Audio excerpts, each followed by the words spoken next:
Gold trusted gold buyers. మీరు తాకట్టు పెట్టిన బంగారాన్ని విడిపించి ఈ రోజు ఉన్న మార్కెట్ ధరకు కొనబడను. మారుతి గారిని మాట్లాడవలసిందిగా రిక్వెస్ట్ చేస్తున్నాం.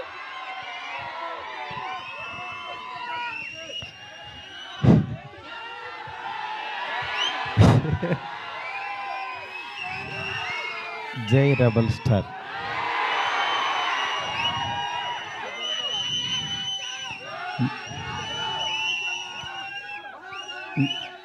చాలాసార్లు చాలామంది అడిగేవాళ్ళు, కానీ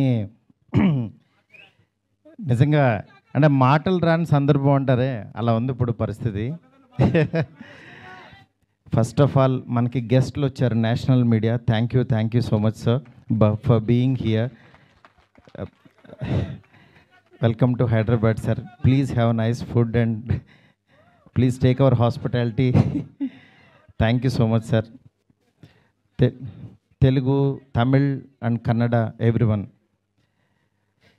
తెలుగు మీడియా గురించి చెప్పక్కర్లేదు. నా ఫస్ట్ బిగినింగ్ జర్నీ నుంచి నాతో పాటు నా ఫ్యామిలీ మెంబర్స్ లాగా నన్ను మందలిస్తూ, నా చేత మంచి సినిమాలు తీయిస్తూ, నన్ను నడిపిస్తూ ముందుకు తీసుకెళ్తున్నారు నా తెలుగు మీడియా మిత్రులందరూ.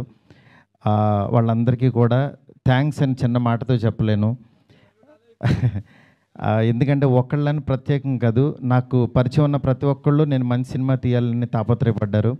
వాళ్ళందరికీ కూడా పేరున చాలా చాలా చాలా థ్యాంక్స్. నెక్స్ట్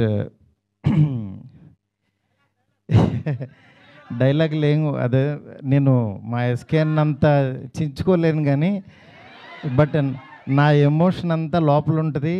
నా ఇదంతా నేను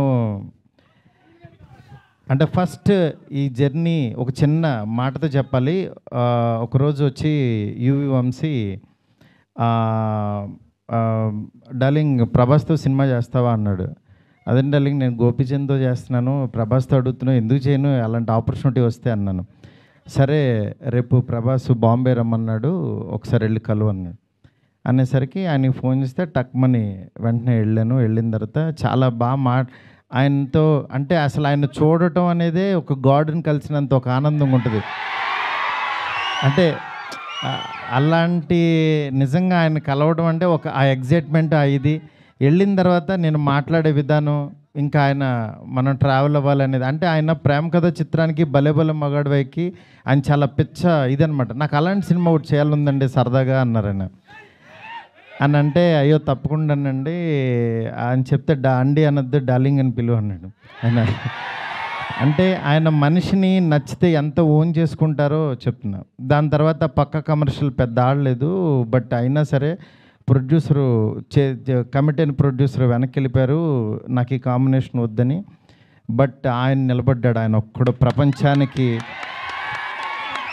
నేనన్నాను నేను కూడా యాక్చువల్గా వద్దులే ఇలాంటి పరిస్థితుల్లో ఎందుకు అని ఒక మెసేజ్ పెట్టేద్దాం ఆయనకి, డార్లింగ్ మనం తర్వాత చేద్దాం పోనని నేను మెసేజ్ పెట్టేద్దామని ఫోన్ తీసి వంశీకి చెప్పా, డార్లింగ్ ఎందుకు ప్రభాస్ గారు ఆయన దీనిలో ఉన్నారు, నాకున్న ఇప్పుడు దీనికి కరెక్ట్ కాదు, ఇలాంటి టైంలో నేను కూడా చేయలేను, నేను ఏదో తేజుతోనే ఇట్లా వెళ్ళిపోతాను అన్నా.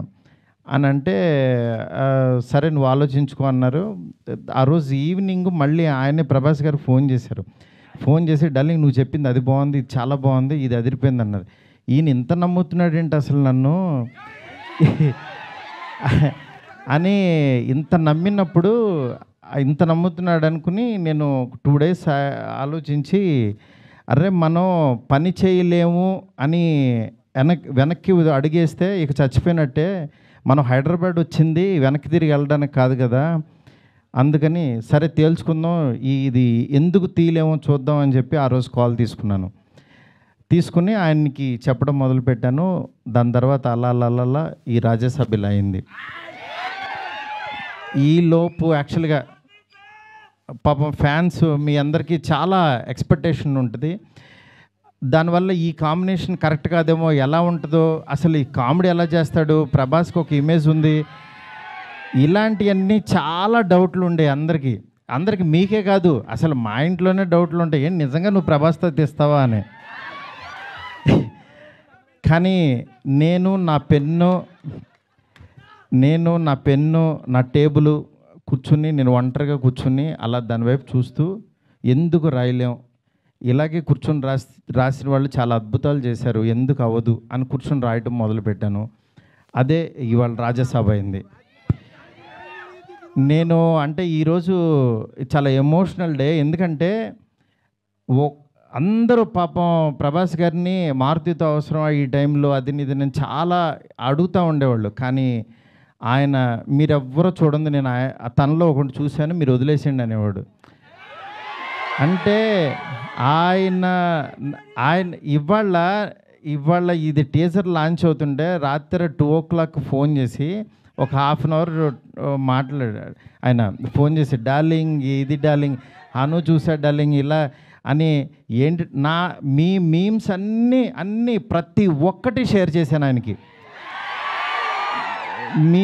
మీరు ఒకసారి ఆయన క్యాప్ పెట్టుకుని వెళ్తే రెబల్ గాడ్ పొద్దున్నే లెక్కగానే రెబల్ గాడ్ని చూపించారు, చాలా థ్యాంక్స్ అని ఎవరో పెడితే ఆ లుక్ ఆయనకి షేర్ చేసి చూపించాను. ఎందుకంటే మీ ప్రతి ఒక్కటి నాకు ఎస్కేని వస్తుంది, ఎస్కేన్ దగ్గర నుంచి నాకు వస్తుంది, నేను ఆయనకి చూపిస్తా. ఇది ఒక ప్రాసెస్ అన్నమాట మాది. నిజంగా మీ అభిమానం, మీ ప్రేమ ఆయన గుండెలు నిండా నింపేసుకున్నారు. కానీ ఎంత ప్రేమ అంటే మీరు అనుకుంటున్నారు మీరు పిచ్చిగా ప్రేమిస్తున్నారని, కానీ మీకంటే 1000 times ఎక్కువ ప్రేమిస్తున్నాడు మిమ్మల్ని. ఆయన కనపట్లేదని ఏదో చిన్న డిసప్పాయింట్ ఉండొచ్చు, కానీ మీకు బెస్ట్ ఇవ్వడం కోసం రాత్రి పగలు ఎంత తాపత్రయపడతాడో నేను కళ్ళారా చూస్తున్నాను. ఆయన ఏది లెక్క చేయరు అసలు. అంటే ఆయన హెల్త్ అని కానీ ఇది కానీ రాత్రి 2ంటికి 3ంటికి వాయిస్ మెసేజ్లు, డార్లింగ్ ఇది ఓకేనా, ఇది బాగుందా, ఏంటి ఇంత పిచ్చేంటి అనుకుంటాను నేను. మంచి సినిమా ఇవ్వాలి. నా అభిమానులు మామూలు అభిమానులు కాదు డార్లింగ్, వాళ్ళు ప్రాణం పెట్టేస్తారు డార్లింగ్ అంటాడు ఆయన. అలాంటి అభిమానుల కోసం యాక్చువల్గా మేమిద్దరం కలిసి ఒకటే అనుకున్నాం, డార్లింగ్ వింటేజ్ డార్లింగ్ చూపిద్దాం ఒకసారి.